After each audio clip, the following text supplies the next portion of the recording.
the men's talk show for men and the women that love them. Hey, good evening and welcome to the Men's Talk Late Night Show.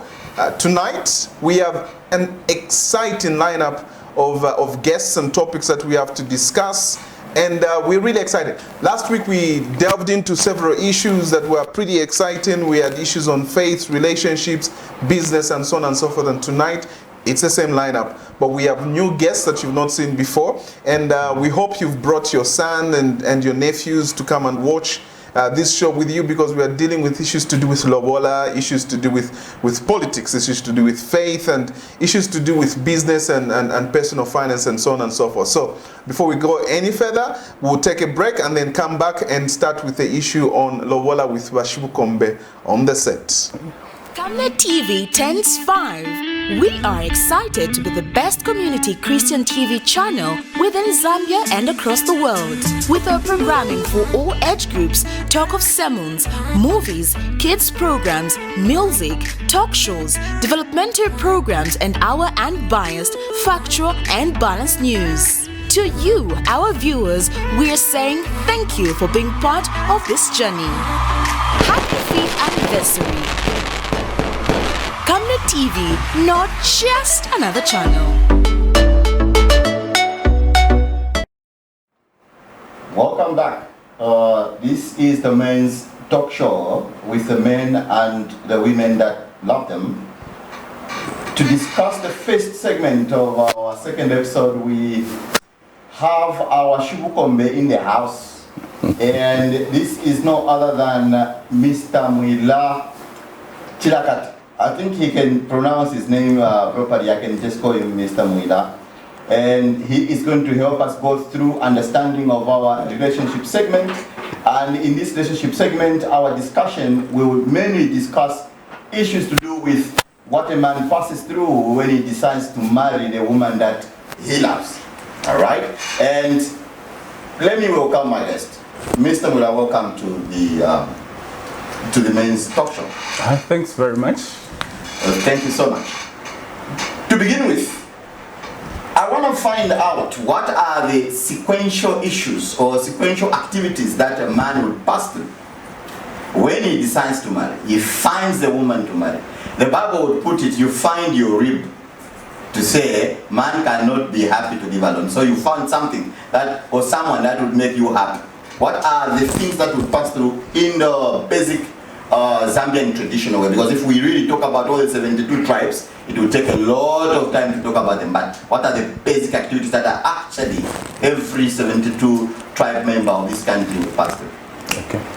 So thanks very much for inviting me in the first place to the program to come and discuss the issue in relation to the Bashibukombe. Yes, yes. And I'm so glad because we are trying actually to bridge the gap between our parents, and that's we're coming like from the younger generation. Yes, also yes, now yes. we have become adults, and we need like also to begin to talk about these things so that we can also transfer the information to the younger ones who are coming before us. All right. Yeah, so coming to the topical subject of the day today is when somebody thinks of like they are trying to get married. Yeah.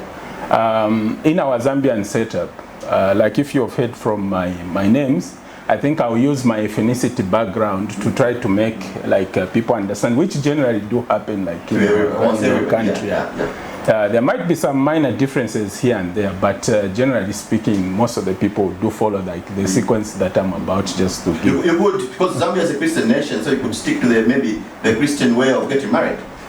Yeah, even when you speak about actually the Christian marriage, actually you will come to understand that everything starts from the traditional point of view and then progresses. When they are doing the counseling, actually they do combine the Christian and the traditional aspect. Fantastic. Yeah. So going into like the question that you've like asked me at the beginning of this show, is try maybe just to give you the steps into like the Zambian setup on how things are done. Yes, sir. Yes, sir. So we'll begin like with what we can call point number one.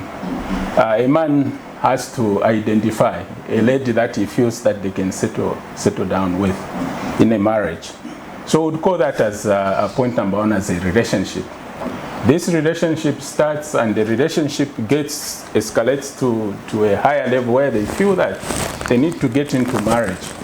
So as a man, like as I indicated earlier, I'll use this from my ethnicity point of view, because I'm Bemba and we are matrilineal.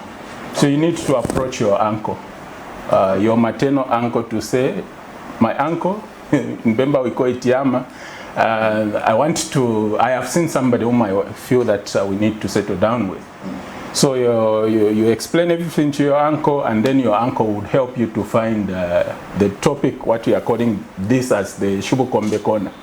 Yeah, so your uncle will identify a Shubukombe who would help you to like conceptualize everything, and eventually, which will lead us like to the second point, where we need now to go and engage that particular person, the family of the lady. Yeah, in Bemba would say Kukobekela. Okay. And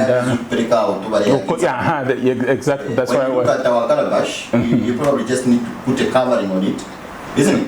Yeah, but most of the time, you know, with this one, because it's breakable, half of the time they do encourage that you go with those metal kind of white plates. Is there a reason for using the metal one compared to this? Yeah, there is actually. Okay. Yeah, according to the scope of Vashubukombe that I went through, Mr. James Chiwe back there at the Trinity Church, he taught me that usually these things, because the symbolism part of it is that this thing, when you drop it, at some point it can break. Okay. So they wouldn't want to use something that symbolizes break. So they would want to use to mambale those which are like metal-like, even though you drop them. Still you end up pick them, and then you move on like that. So that's so that's point number two. You go Kobekela and stuff like that, but there's also the processes that do take place there, but we are not going to get into like the details of that. That's the topic for another day. So once you do Kobekela, the next stage where you need to go, which will be like the third point, and which is like really connected even to the topic of today that we do have, the lobola part, the bridal price. So you would go now. Others, they do it there, and then they kill like one stone with. When you take Tumbale and the lobola comes also. Yeah, others would want to because what happens is, because I said I wouldn't want to go into details of like Kobekela. But I can just explain a bit fast just to make people into perspective. Our time, we don't have to go into so much. Yeah. So the thing is, when you do Kobekela and stuff like that, they'll ask a man, oh, this is the man, this is the lady. Do you know where these things have come from? Oh, yes, I know. Okay. So at times they would ask you to say, maybe just go outside, and then they go into the next stage, which is the asking for the bride price. Which is lobola. In Bemba we call it ukwipsha. Okay, so from there the Bashubukombe will do all his techniques to the Bapongoshi and stuff like that. They will explain to say, no, actually we have done the first part where we have done Kobekela, and the second we want to know how much are you going to charge us. Yeah, so talking about the charges and the lobola, do you think it is necessary in the modern society to charge lobola without making the man feel that he's being ripped off? There's a background to this. I think in this society we are living in, we've seen escalation of prices. I don't know. Yeah, you know what, we wouldn't call it to say they are trying to rip off something from the man. Because tradition as Africans, we've got where we are coming from as in terms of generations and the way we have lived as Africans. This is our tradition, and this is the way we transition from the young age to the adult age. So when somebody is planning to marry, there are these processes that are followed. And these processes, they are not just done like from the traditional point of view. Even like at the state institutions, this is something that they have recognized. Like for a man and a woman to be together. Is there such a thing as a high price of lobola and low price of lobola? No, it depends with the people that you are dealing with. They Say, look for at the example, social... Let me put you on the spot. Let me yes. put you on the spot since you are Camnet. Is 50,000 kwacha going up or coming down high price or it's okay? Like the way I've said, it usually they look at the social status of the person. Will this person able to afford this particular amount of... So it's about how much you can afford, not necessarily what it's supposed to be culturally. Culturally, yes, there's that aspect. But remember that when you are looking at this issue, we have to look at it from a point of where is this done? Is it done in Lusaka or is it done in the Copper Belt, for instance, in Dola and Kitwe? When you look at the things in terms of the prices and stuff like that, it has got an effect on how people tend to charge that particular amount of money. Why am I saying that? Because you had cut me when I was saying the processes. I didn't finish all the processes for you to make you understand how people come up with that figure. For instance, like in Lusaka, most of the things, like if we talk about the food stuff, they are more on the higher side. And why am I talking about the... I was going to come to this question. Do we pay the lobola because of the food stuff, or why do we have to pay this? No, it's not necessarily about that. It's about, you are paying lobola, you are trying to, it is a source of appreciation to the family that you are trying to get into. Because you cannot just go and get somebody's daughter and then you start staying with them. Lobola is such a high price, it's such a high topic, and a lot of issues can be discussed. Not always. Not always. Yeah. And because of our time set, I know we can discuss this in a complete manner. But in your conclusion, I want you to focus your energies to discuss on why it is important to, under 1 minute, why it is important to discuss for a man to pay lobola. Probably let's begin from there. In a progressing episodes, I want us to go further on this one because we don't have that much time to really dissect all of it. We are beginning, we are setting the tone. So I want you now to look in the camera and speak to the young man that you use this camera in the middle, to speak to the young man who has not literally paid lobola yet or is yet to marry, why it is important to pay. Well, let's not talk about the charges, the figures, but maybe just the reason why they must pay lobola.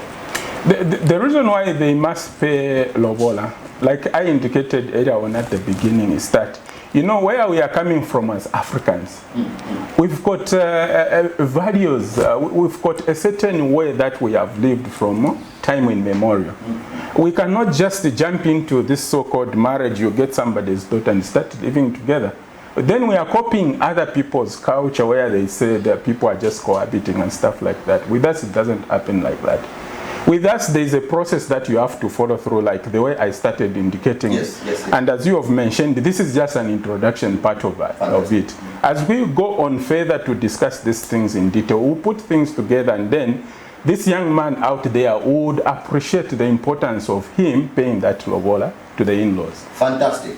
Just maybe to chip in, please. just to chip in, I think it's very important for us to talk about some of these things, and in my opinion, I love to throw in my opinion, I think we need to find a way to preserve these cultural rights. Yes, exactly. So that we have a distinct identity as a nation, as a people. Let's not rush to borrow and bring onto our society all kinds of things that are practiced in other places.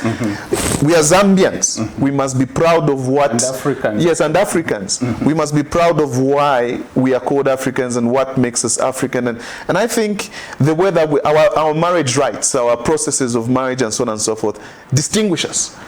You know, and it's very interesting. And it's fun as well. Maybe one of these days we should do a little film of the process, you know, just the process, just to show what people. A lot of it we can't really finish them in our segment.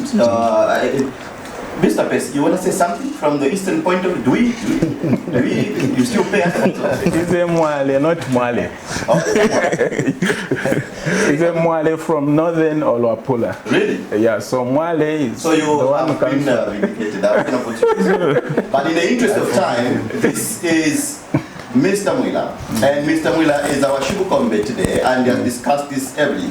After the break, we continue with another segment, exciting segment, away from discussing lobola, because you can be scared to pay 50,000 per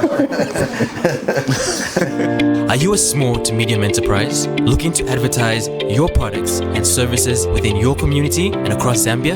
In these economic times, we're here to help you grow your business. Advertise with us on Camnet Market. Camnet Market is offering lower rates for prime time advertising between 06 to 18 hours every day to give your business an edge under the new normal and beyond. For more details, contact us on the following numbers: 097 975 3010 or 096 296 5883, as well as 096 2444 726.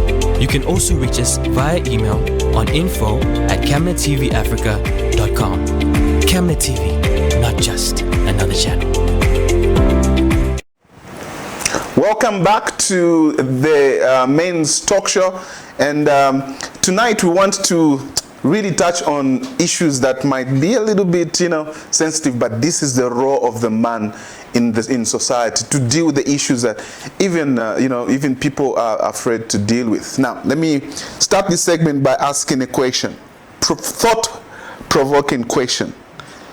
If the Bible in your house is not being read, no one is reading your Bible, or no one is reading the Bible in the house and it's gathering dust, what should you do? Should you burn the Bible, or you should teach the family to read the Bible? Or let's say the church in the neighborhood, the church building in the neighborhood, nobody goes there. What should you do?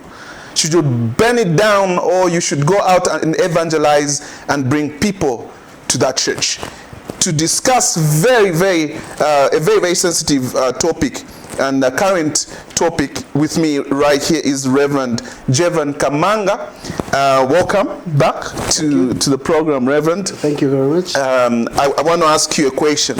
Are you protesting the dissolution of the Ministry of National Guards and Religious Affairs? That's the first question. I want to know, are you protesting the dissolution of that ministry? Yes, we are. We are protesting because I think the manner in which it's been abolished or dissolved, there's been lack of understanding of why it was created in the first place. This declaration of Zambia as a Christian nation, the topic we discussed last week, was progressing to an extent where now we need not only to have the declaration in the preamble, we needed it to be within the constitution where it can be justiciable. All right? What do I mean by saying that?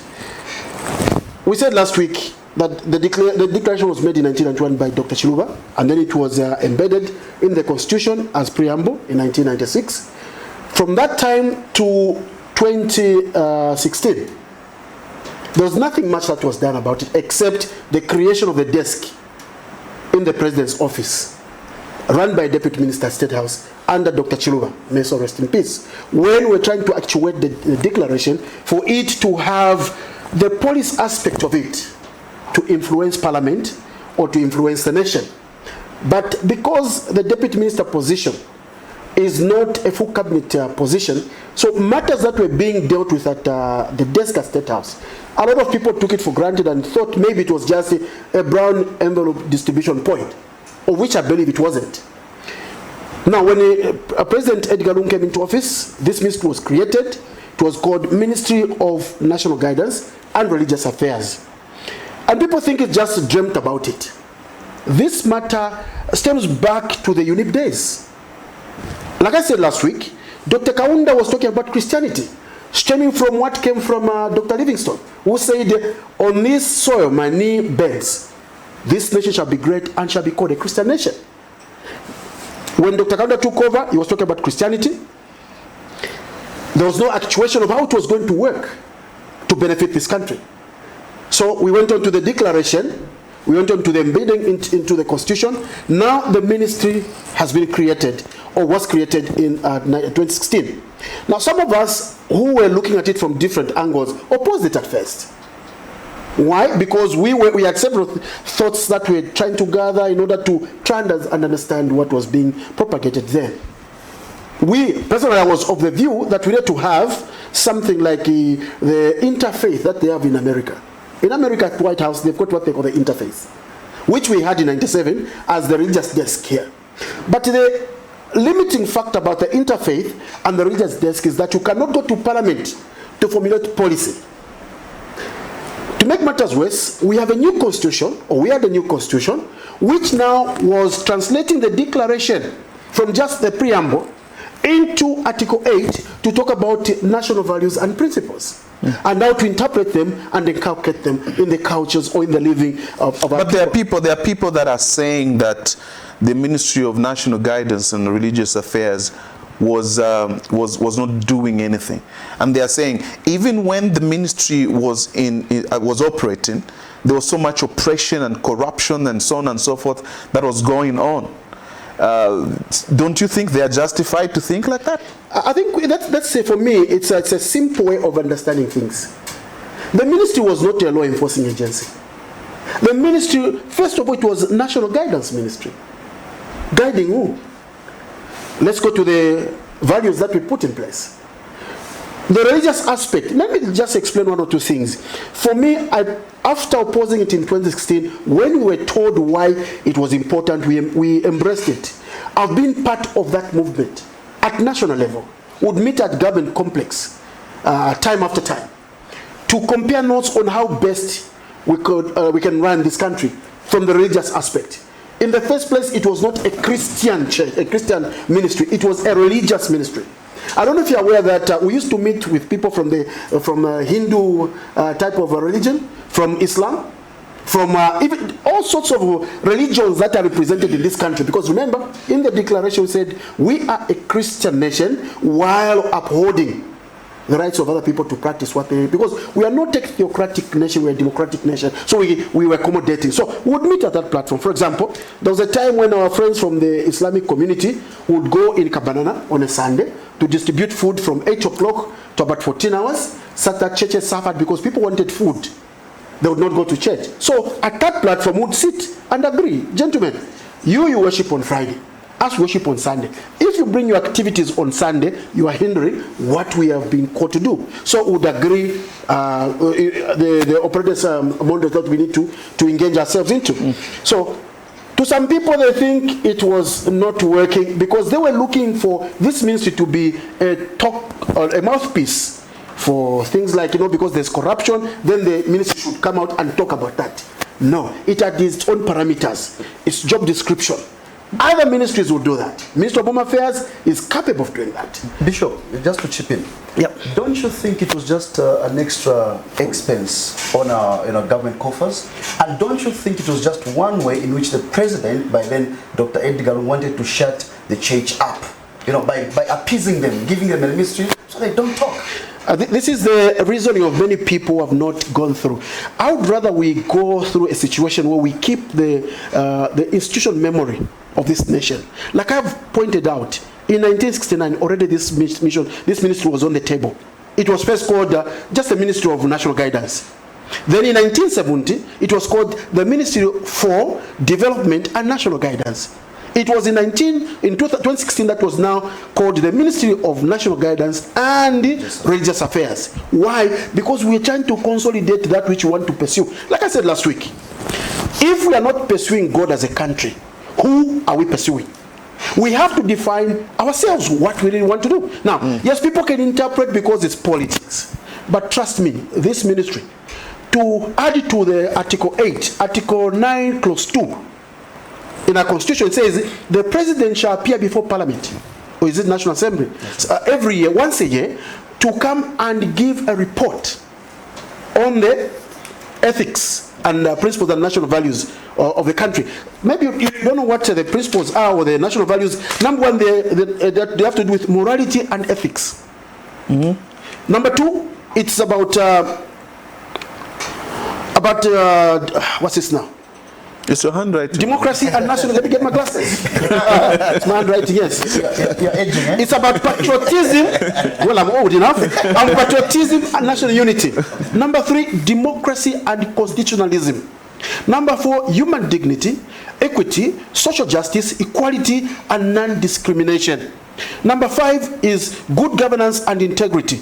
And the last one, sustainable development. Now, you tell me the things I've mentioned. Which ministry, take out the Ministry of National Guidance and Religious Affairs, which ministry can undertake for that? There's no ministry.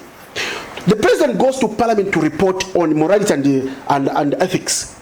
For example, that's why we hear the figures of how we're dealing with issues of gender-based violence, alcohol, abuse, and all these other things. Strides are recorded there to see if we are making progress or if we are not making progress, so that we can go back. What would you be your recommendation, Reverend? For me, what do you think President Hakainde Hichilema should have done with this ministry? What do you think what would be your recommendation? Should they just dissolve it and maybe resort to a desk, or what do you think? Okay, what is challenging is, number one, when he was campaigning, he promised that he was going to uphold this ministry, just as he promised to uphold the declaration of Zambia as a Christian nation. For us as a church, we are concerned because we look at four things. Number one, the declaration of Zambia as a Christian nation. Number two, this same ministry. Number three, the day of prayer, 18th of October. And number four, the house of prayer. I hope we can have time to talk about even the house of prayer, why we felt it needed to be created. Now,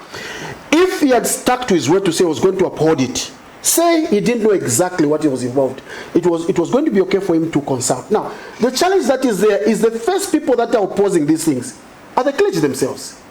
And as clergy, we need to be ashamed. Because you remember that even on the declaration 1991, the first people to oppose it were the Christians, the bishops. On the formation of the ministry, it was the same, the Christians, the bishops. And yet when you now look at the strides we've made under this ministry, only that things were not being published. But if you go to the website of the ministry, or you go to the office and check what we have done, uniting the pastors' fellowships that were all divided. Today, if you talk about, people are saying, let us work through the mother bodies. The mother bodies are confused and divided. ZCCB, it's on its own, cannot interact with CCZ. Cannot interact with EFZ. And by the way, the three want to be the only mother bodies. And yet in this country, we have more than 30 church mother bodies. Reverend, can I bring you back yes. and ask you to say what is the indication with this removal of the ministry? For us, we are very worried. That's why I mentioned those 4 areas. We are very worried because if I were President Hakainde Hichilema, especially on what the suspicions have been in the past, this should have been the last thing to touch. It should have been the last thing to touch. Now, the fact that he has started with that, we are worried, and we are going to prayer, because we don't want to find ourselves circumventing this issue and pretending like nothing is happening. Zambia is a Christian nation, and as a Christian nation, we need to cement that declaration. So maybe just to close, because this is, and for me, this is a very it's an issue close to my heart. And I started this segment by saying, if there's a Bible in the house that nobody reads, should we burn it? I'm bringing that question to you. Can I be honest with you? When the ministry was being formed, I want to be very... Should it be bent? Let me be very candid here. I think we made the mistake by appointing maybe people that didn't understand the ministry. When the ministry was being created, some of us submitted our papers. What I'm telling you about the interfaith platform and the ministry, we submitted.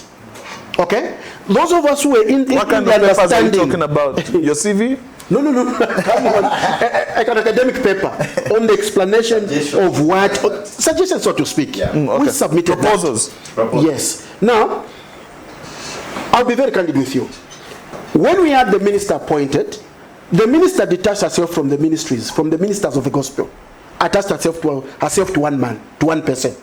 And that's why we thought maybe that's where we lost it. But that did not mean now the ministry was bad. This ministry was very good.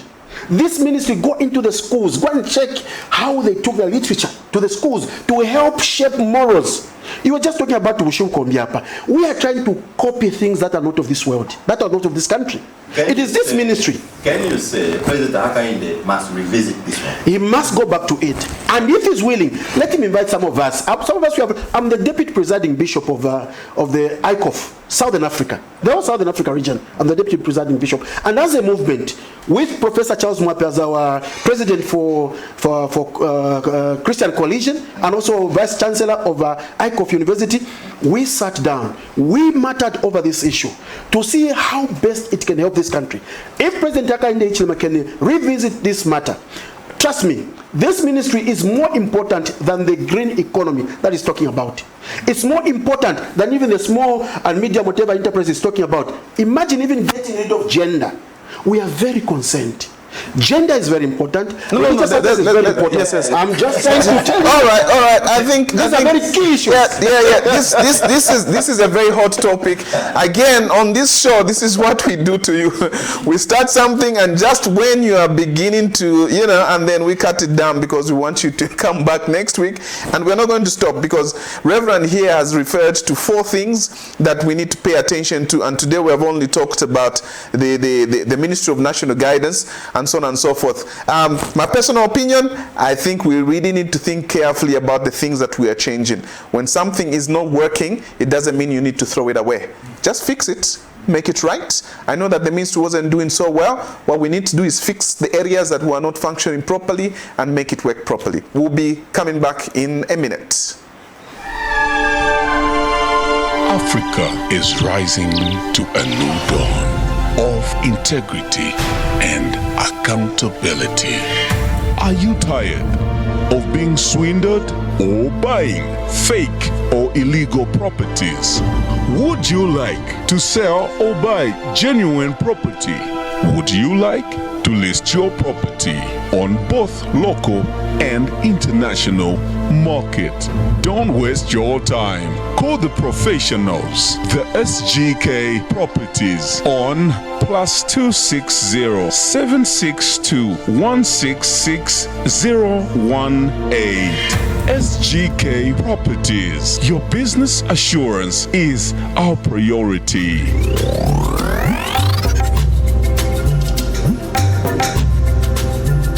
Welcome back.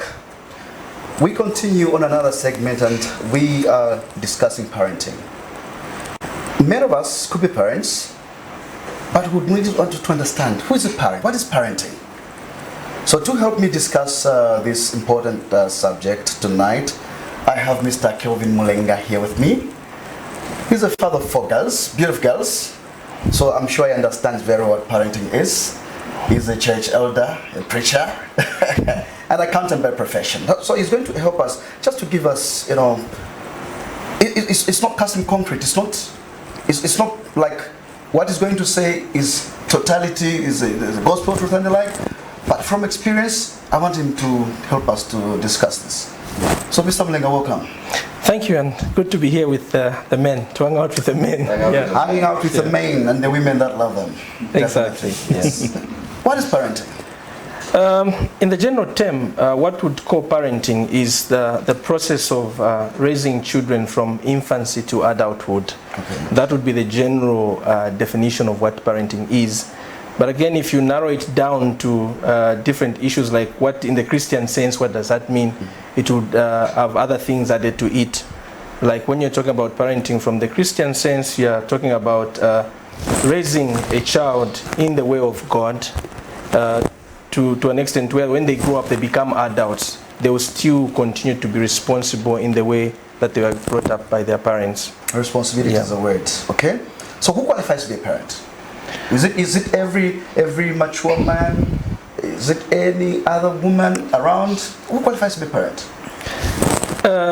Basically, that's a very difficult question to answer, in the sense that there are a lot of aspects to it.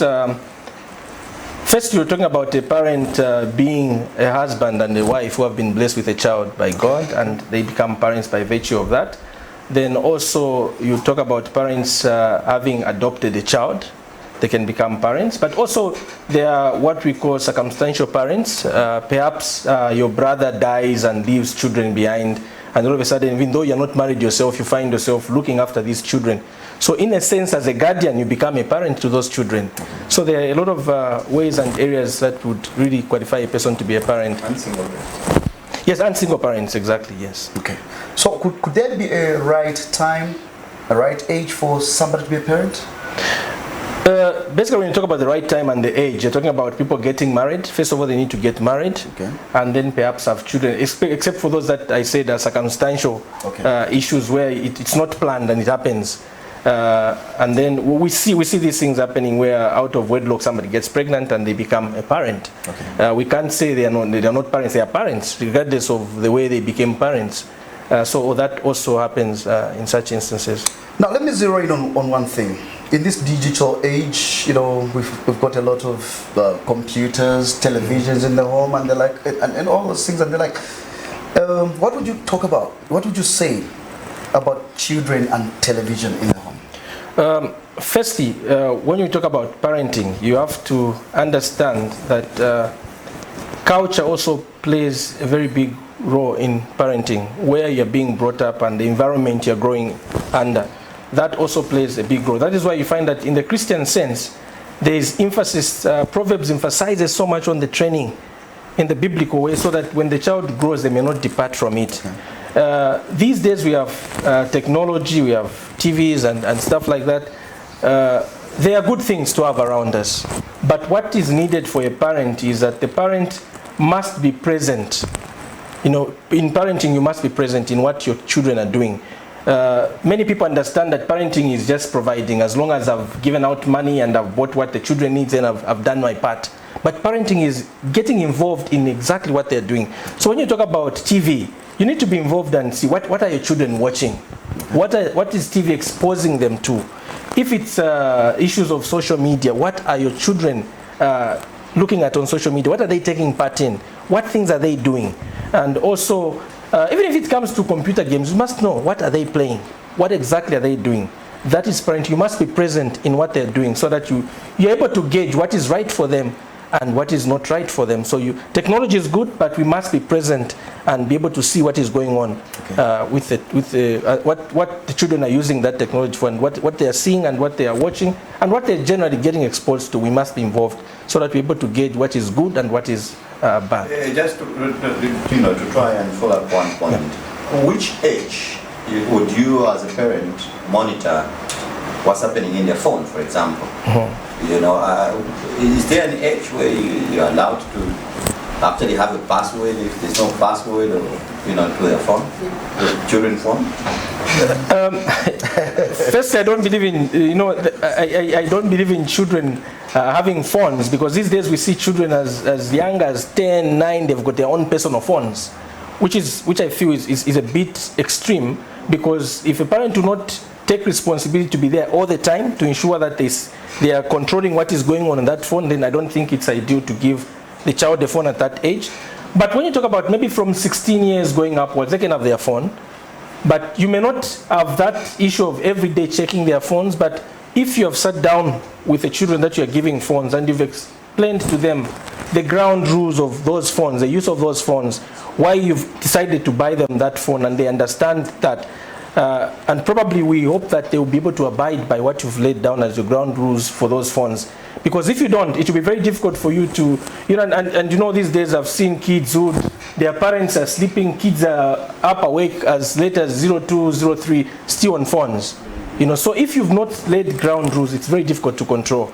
So I would rather say, if you are not comfortable with giving them, do not give them until you are comfortable that they will handle the phones themselves. If not, do not buy phones for them. Is it harsh for a parent to, like, the way we are growing up? I remember our parents would tell you, like, today no TV, okay? But today, because our parenting, we are so in love with our children, we want to give them access to everything, we want to give them favors. Is it okay, like, you shut your children out away from the TV to say today you're not watching, or you can only watch up to this time?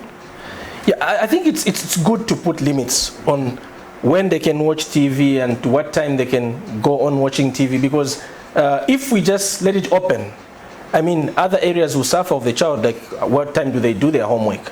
What time do they study? What time do they attend? Do they play? Exactly, to play and do other chores in the house. It's very important that we kind of set limits so that we control that. Recently, I was listening to some news where in China, the government has come up with a policy, because children are getting spoiled in terms of gaming on computers and laptops, and they've said from now onwards, only on weekends or public holidays, and then they've only allowed them 1 hour of gaming, because children are getting spoiled. They would stay on for 20 hours just gaming and so on. Okay, I think we now need the Ministry of National Guidance to come in and help us. But one thing that could probably suggest is having absolute control. You are a parent in the home. What we have tried to do in our home is that because my kids love Netflix and YouTube a lot, So sometimes what I do is I switch off the internet. Yes. Because I know and the moment I do that, and it's amazing, because in the past they used to complain. When I switch off the internet, they would complain. But now when I switch off the internet, I just hear them playing outside. They've gotten used. They know you can't just be on TV the whole day throughout and so on and so forth. So I think as a parent, you just every now and then you need to step in and say, okay, enough of this. And it's, maybe we want to go the Chinese way, you know, and say only maybe an hour or maybe 2 hours of TV, because at the end of the day, we are spoiling our own children, just leaving them to technology. What you're saying is that we need to schedule the activities of the child. Parenting is a schedule. It's a lifetime schedule. Also, maybe Mr. Mlenga, as we're winding up, how much does TV affect the social habits, family habits, and eating habits? I've seen, I think I've observed, sometimes children don't even eat at home. If you put them in front of a TV, they don't eat. Yeah. They don't learn to play. They don't learn to socialize. They don't learn to communicate. So how much does it affect? How bad is it? It does affect very much, because what actually happens now is that the child becomes addicted to what they watch on TV. They want to always sit in front of a TV and watch and interact. You find that a child begins to behave like one of the cartoons they loved watching on TV. And as you are saying, you'd find that it's dinner time and people must all sit on the table to eat. The child wants to go and get their plate and sit in front of a TV and continue watching while they eat, which is not right. When it's family time, it has to be family time. Everybody must come together and eat. So it's very important that you set these limits so that kids are not always thinking TV is everything. Okay. There's more to life than just television. In under a minute, what's your word to the parent out there? I think being a men's show, I would rather talk to men. Okay? Yes, especially we tend to think as men that parenting has more to do with a woman, because as far as I'm concerned, I've left money for everything. I can be busy with my projects and everything. The woman will control things, and when things go wrong, we quickly come and blame the woman. It's you, that's why children are behaving like this. But I think when you look at it from the biblical point of view, in fact, all the instructions are to the man. That man, you must teach your children, you must discipline your children. All the instructions that God gives are to us, the men. We must be present in the lives of these children. Just sending them, buying them things and providing for them is not enough, but we need to be present with them. Like, when you're watching a football match, a coach is present in the lives of his players. Even when they score, a coach will celebrate with them. When they lose, you'll be the first one on the pitch to console them and comfort them. Even when a player is red carded, you'll be there to walk with a player as he walks off the pitch. So parents must be present like that in their life, so that even in moments where their children are low, they are there to pick them up. When they score and they are something to celebrate, they are there to celebrate with their kids. So we need to be present as men in the lives of our children. I just had to find a point to talk about football, because Manchester United. Of course. Man, you know.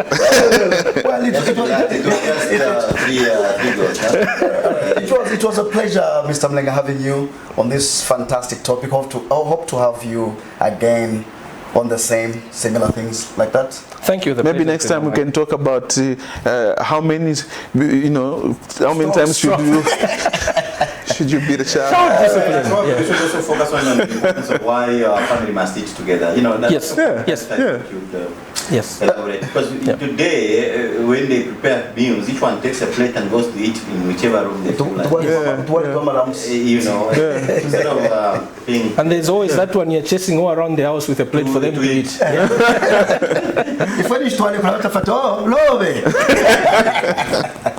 Well, that was a pleasure having you, Mr. Thank you very much. The pleasure has been all mine. All right, as we break off for another commercial, we keep on. Camnet TV turns 5. We are excited to be the best community Christian TV channel within Zambia and across the world. With our programming for all age groups, talk of sermons, movies, kids programs, music, talk shows, developmental programs, and our unbiased, factual, and balanced news. To you, our viewers, we're saying thank you for being part of this journey. Happy 5th anniversary. Camnet TV, not just another channel. Hey, welcome back. Now, Men are used to be on the top, I mean, to be leaders. But tonight, we have a woman in our midst, a potential president of this country, and a good friend of mine that I've known over 20 years. We've been in social media groups arguing about all sorts of things, and I have open on my iPad here a Facebook page, and some of you may want to go there and see what we're going to talk about, because she's been posting a lot of things. We have Savoy Imbwela in the studio tonight to talk about specifically the decisions that we've been seeing being made by the new government. Savoy, Madam President. Madam President. Yes, my leader, how are you? Welcome. Welcome to the men's talk show tonight. I'd like you to just, before we go to the heavy stuff, how is it like arguing with UPND supporters on Facebook? As a woman president. Well, first and foremost, I was used to arguing with the PF ones. So sometimes when you change your stance, you start arguing with the other ones. So now it changed from the PF to the UPND ones. Anyway, the thing is this, the UPND cadres, I like to call them that. They like to say, no, we're not cadres, we're just members of the UPND. But I call them cadres because they don't want to see anything that is against the UPND. They don't want any any divergent view, no matter what it is. You get the point? So what they normally do is that they just wait. I think some of them are even paid to be on my page, eh? Because immediately I post something, within a minute you see 200 comments about people. No, you're just popular. I think they make a living from just arguing with me, you know. So really, I think so. But isn't it a good sign that Zambian politics gets interaction from so many people? People are passionate about Zambia's democracy, Zambians, political affairs. Don't you think that's the sign? Well, it's a good sign. It's a good sign. But for me also, like I think I've posted that in the last few days to say, while you're here arguing, the big men are getting the jobs. So dust up your CVs as young people. Yeah, and that takes us to the very next question. Yes. So why don't we have so many young people in the new government? What's going on? Well, like, women. Women and young people. What's happening? Yeah. In this new government are less. What are your feelings about that? Well, sadly, it's how our politics have always been constructed. I'll tell you one thing. When I went back to UNZA a few years ago to do my PhD, that was actually my research question. To say every time there's a revolution, every time there's liberation struggles and everything to be fought, at the center or at the in front of all those liberation struggles, it's always the youth and the women. But immediately you form government, it's always the men getting the jobs. It has been like that from colonial times, even the Arab Spring. But it has to change. Up to now, it has been like that. But it has to change. Yes, but the youth need to take up their positions. You know, right now the main. They could see where the wind was going, and I'm sure the big men were taking up their CVs to HH and everything, President HH. And the youth were on Facebook arguing with me. You get the point? Exactly. So the youth need to be assertive. They need to place themselves where they're supposed to be. It's like in the church, eh? All the old people are elders, the youths are in the praise team. Exactly. Yes. And our politics. Yes. And for a long time, our politics were like that. The men were getting the jobs. The women were reserved for dancing in the political parties and and the cooking. And then the youth were there for violence. But now things have to change. You have talked about on your on your Facebook page. You've talked about the Ministry of Gender. And I was personally shocked. I mean, I was shocked the national, the national guidance ministry was removed. And as an SME myself, I wasn't even impressed that the Minister of SMEs, because there's always been the Minister of Commerce. And the ZDA and every CE, those things have been there. But then I was shocked more because the Minister of Gender has been removed. And I have a mother, I have sisters, I have daughters, I have nieces, and I'm like, what is going on? Can you imagine that? And I'll tell you one thing, by the way. When I was a member of the UPND, some of the self-criticism I would do so much for against the party was the issue of gender. Yes, I saw that. Yes, UPND has never been a party that has respected And I think that was gender. one of the reasons you left. Exactly, you know. UPND has never respected gender. No wonder for a long time they didn't have it in their constitution, they didn't have it in their manifesto. By the time I was leaving the party in 2017, those things were not there. We did try to form committees when I was there. We did try to form committees to ensure that those things were mainstreamed. But I know when I left, I don't think anything moved, you know. So for me, it's a party that does not respect gender. But never in my wildest dreams did I think that when they form government, they can even scrap off the Minister of Gender, you know. The gender ministry in the country, you know. But they seem to say that we've made it up by appointing, you know, or is it electing a woman speaker in parliament? No, that's not true. That's cosmetic, you know. The speaker, how many people go to the speaker to go and talk about women issues, for example? You get the point. That position, first of all, makes her very inaccessible, you know. The gender ministry for a long time was actually underfunded, okay? So we were hoping to see a situation whereby with the new government, maybe they're going to prioritize gender issues and things are going to be better, not getting worse.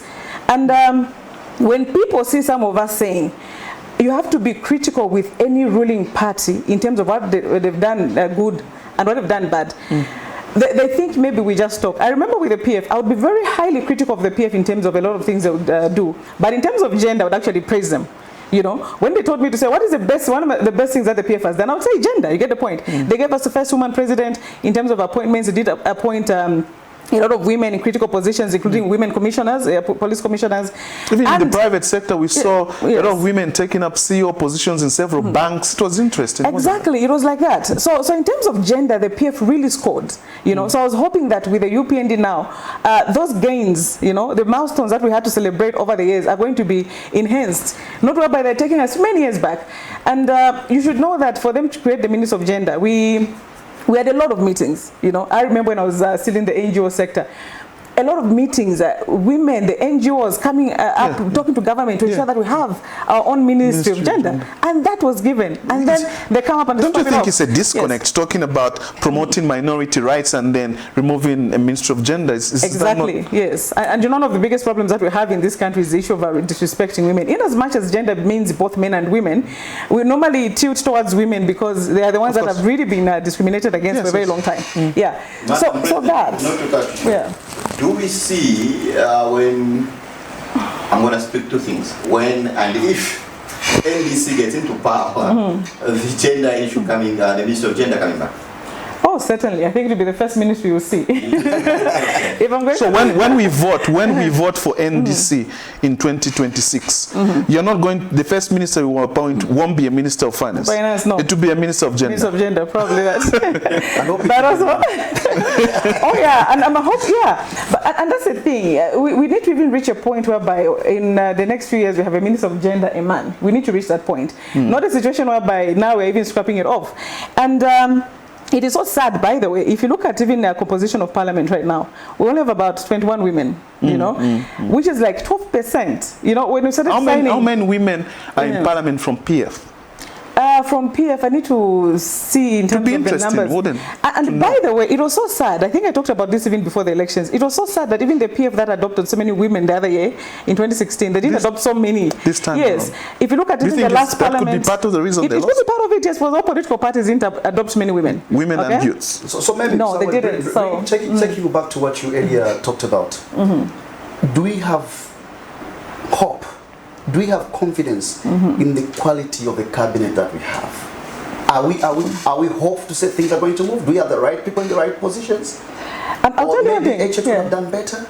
Okay, I'll tell you one thing. Generally, this current crop of cabinet ministers are more educated than the last. That's a fact. Yes. So I expect better performance. But I've also said that having been a member of the UPND, I know that there are people who are there because they've been in the trenches with the president. We can't run away from that. I remember President HH talking about meritocracy in the way he was going to appoint cabinet. And I think I was interviewed on 1 or 2 TV stations where he said it's impossible for him to have a natural meritocracy, the way we saw people like Aristotle talk about it, the way the Chinese implement it, the way people like Thomas Jefferson in the US, you know, even the way Rwanda implements the meritocracy. It's impossible for UPND to do that because they've been in opposition for 23 years. So with that comes people that have been with you. So you need to give them jobs. That's a fact. Appease them. Exactly. Like Siandenge, right? That's a fact. Oh, that's I don't want to mention names, but I'll tell you one thing. He's one of those people that actually wanted, okay, this man, he really deserves a job. It's a fact, because really suffered for that. You get the point. So no wonder I'm saying that... but do you get a job because you suffered for it? Politics is like that. Somebody was appointed because he took care of him in the prison there. Yeah, exactly. Is that ethical? I mean, a president does have a right. No, it is ethical, by the way, yes. Even with public administration, there's an issue of appointing on merit and an issue on patronage. It just shouldn't be so much whereby the people that you're appointing on patronage are many. So when you're president in 2026, and we've come a long way from the Youth Alive days. Yes. What ministry am I getting? Minister of Sport and Youth, of course. He's gonna be I'll still be under 50 in 2026. What's your problem? Are you sure? I'll still be under 50. I'll still be under 50. That's why the sport part to come in. Or find I need to shed off the... And I'll be honest with you, the issue of appointments is very sensitive, to the point whereby if he's going to just base it on a natural meritocracy and not an artificial one like we see right now, he's going to even lose the presidency. I think when I was analyzing the artificial meritocracy at the time, I even said if it was a natural one, we could not have seen him appointing 3 service chiefs from Northwestern Province. So already that comes in. Yes. Okay. Right now, if you look at the cabinet itself, you know, there is that thing, okay, where you tell, okay, fine, others and then we're even scared of saying that on social media, because they're just people who come from nowhere and condemn you, and they don't want you to speak. They don't leave want it, you to leave it, leave it. Let me ask you this question. Let me ask you this question. I think what do you think of the issue of, I don't know whether I should call them the UPND youth cadres or UPND youth members, whereby any opposition leader or any person that says any statement is an insult. Exactly. Where are we going as a country? What message do you have as a president? For youths. For these youth? It's very, very sad, actually, and I think I'm happy that you've been asked that question, because I've been talking about it, you know. PF had vicious cadres on the ground, okay? UPND has vicious cadres online. Social media. Exactly, okay? And they are worse than the ground one. Exactly, you know, because the ground one... that you can read again, and tomorrow you find them reading here. Exactly, yes. And you know, for the ground cadres, you have to be in their space, okay, for them to attack you. If you're going to go to, like before, you'd go to a station or wherever, and you're wearing maybe a UPND t-shirt, maybe they attack you, okay? But the vicious UPND cadres online, they come into your space, okay? I'm going to comment. They come on your status. And in your inbox. Oh, yes, they do. And if you see the insults in the inbox, they are worse than what you see on the... We've run out of time. President Sawa Imboela, thank you so much for coming to this program. We're really excited to have you, and I can guarantee you we will call you to come back, because there's a lot of stuff to talk about, especially in the political space. But maybe one thing I can say the president has done right since he was voted into office is remove cadres from the stations and the markets. They were an inconvenience, and we are very grateful for that. We'll be back in a minute. Africa is rising to a new dawn of integrity and accountability. Are you tired of being swindled or buying fake or illegal properties? Would you like to sell or buy genuine property? Would you like to list your property on both local and international market? Don't waste your time. Call the professionals, the SGK Properties, on +260 762 166 018. SGK Properties. Your business assurance is our priority.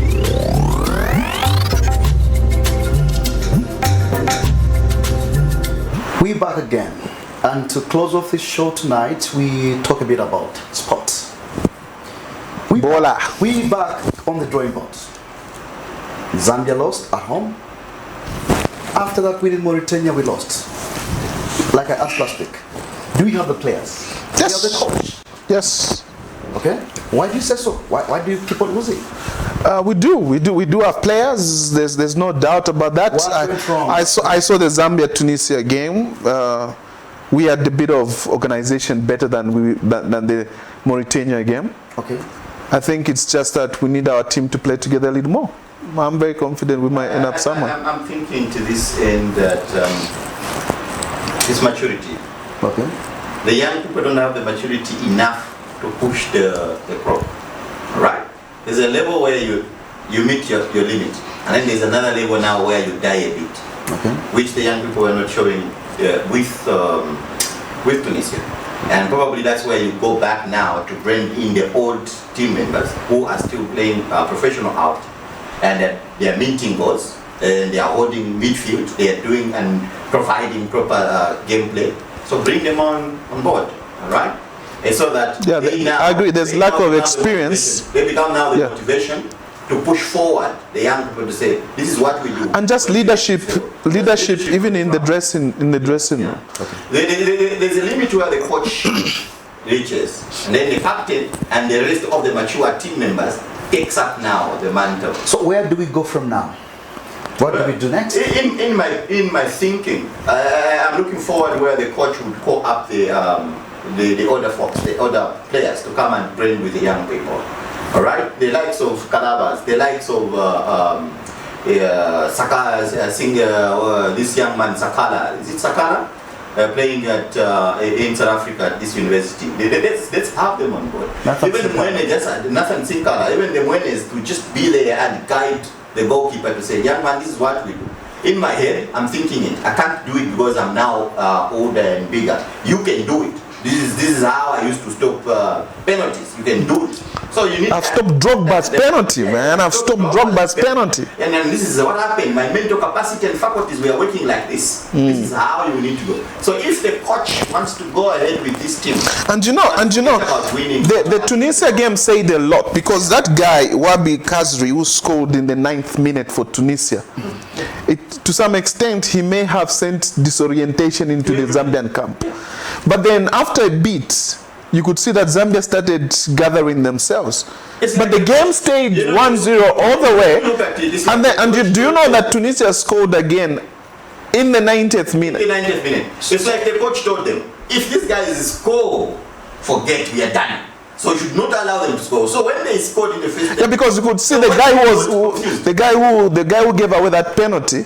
You could see the body language. He was like. So are you telling me it's not yet time to pick our calculators and start, Forget about it. You do the calculators with Kamanga. I am not going to do the calculators myself. No. We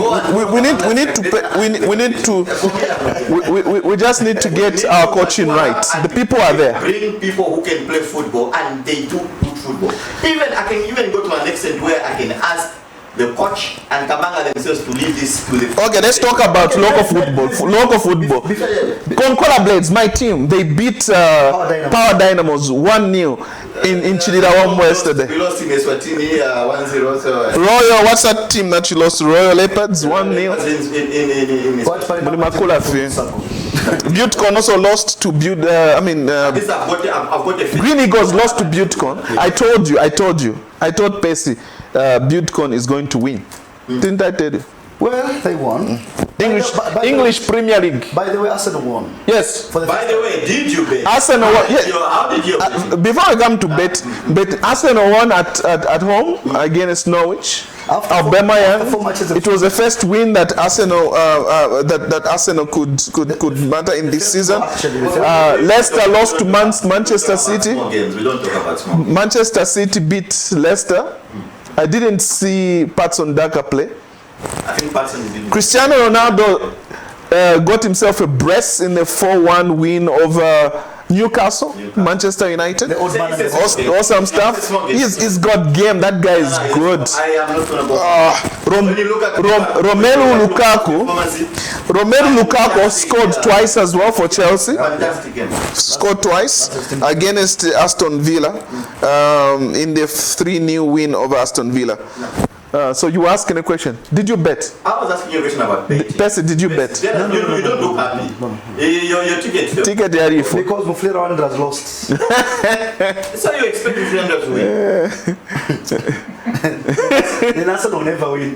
Yeah, right. Expecting 300 to win. Of course. Are you serious? That's the biggest team in the land. In son here, My ticket won. I put 100 kwacha on 3 games and they all went through. So you won? Yes. Man City, straight wins. Man City. No, it was just 100 kwacha. To prove that you won. That is the money. Yeah, I can show you. Man City won, Manchester United won, and Chelsea won. I don't bet on Arsenal because I don't do emotional betting. You don't Your trust own team. He doesn't trust You should be like him. Trust Mufulira Wanderers. Because I've supported Arsenal for more than 20 years, so I know if I make a mistake of even putting my money on a team that I'm emotionally attached to, I'm not going to think objective. Okay. Fantastic. All right, that's a good wrap up. So basically next week I think we need to cover and venture into I want to ask more you a sports. question before you close actually. I want to ask you a question. What do you think Preston should do championship for Zambian national football team? But it is to leave. No, I don't agree. What is your opinion? I don't think he needs to leave. Everything is there. He's got experience. He's got a technical bench. He's got players. I think Chimwela Fi. Look, let me give you an example. Manchester United performance yesterday was just at another level. Why? One player that was on the pitch that infused energy. Don't. We chitana nkan inshila chitana nkan.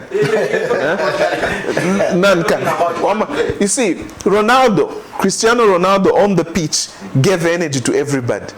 Now, yesterday they were doing some nice moves on the pitch. It's the same thing. We just need some energy. Where do we have it wrong in the Zambian football? Is that the president's level at FAS? Is it at the coaching level? Is it in the dressing room? So we just need to find where there is no inspiration, where there should be inspiration, where it's not coming through. We need to infuse that inspiration. To say which one player or two players do you think? No, maybe it's not a player. Maybe it's the way things are being done, the ways that people are speaking or not speaking. Okay. That's good. What sport do you play? What sport? Sporty. What sport do I play? What sport do you You really want me to tell you what sport I play on TV? Yes. I play football. I play football. What sport do you do? Me, the sport that I do. The sport that I do. I do the men's sport. You mean golf? I think I'm considering playing golf. I actually love golf. Yeah. To be on a serious note, I love playing golf. And, but I used to be a biker. First, you remember that I used to be a very serious biker. I used to have very, very healthy legs. I used to bike a lot. Okay. But I can't bike anymore. I'm in my 40s and I've gained a lot of weight. I was weighing 65 when I used to bike. Okay. So as we close, I think next week we should do a different sport from soccer. Yeah, let's play. No. Let's cover something. I watch soccer, so I can't pretend. I watch soccer. Maybe you guys, I don't know what you watch. Another sport. Yeah, but me, I watch soccer. It's solo. I didn't share shishi so. Yeah,